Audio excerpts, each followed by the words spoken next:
মাতা, ওই যে একটি সরোবর দেখা যাচ্ছে, ওই সরোবরে রাজা সাত রানী স্নান করতে আসবে। সকলে ছোট বিমলা তাকে সাথী পুত্রের বর দেবেন মাতা, তবেই আপনার কার্য সিদ্ধি হবে মাতা। আবার আমাকে সেই রূপ অপমান হতে হবে না? সুলোচনা না, আমি আর অপমান হতে পারবো না।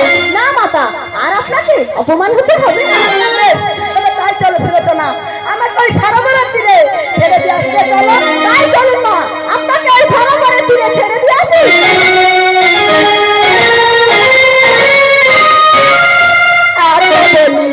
ষষ্ঠী দেবী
বসিয়াছ কেনে? তোমার দেখিয়া বড় ভয় হয় মনে। কেবা তুমি কোথা যাবে, ঘর কোনখানে? সরোবরে বসিয়াছ কিসের কারণে?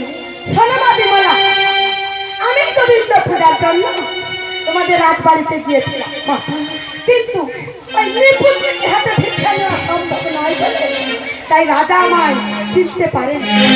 চিনতে না পেরে ওই রাজবাড়িকে তাড়িয়ে আমি আমি যদি তোমায় বরদান করবো, তুমি আমার কাছে বর প্রার্থনা করো, আমি তোমায় বরদান করবো।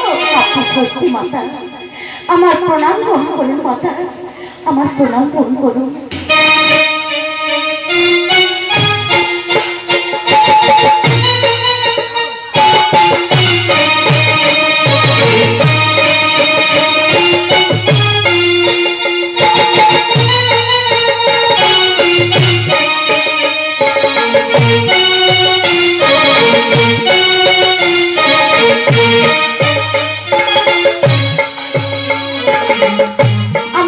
বর দেবেন মাতা, আপনার আশীর্বাদে আমাকে কিছুই অভাব নেই।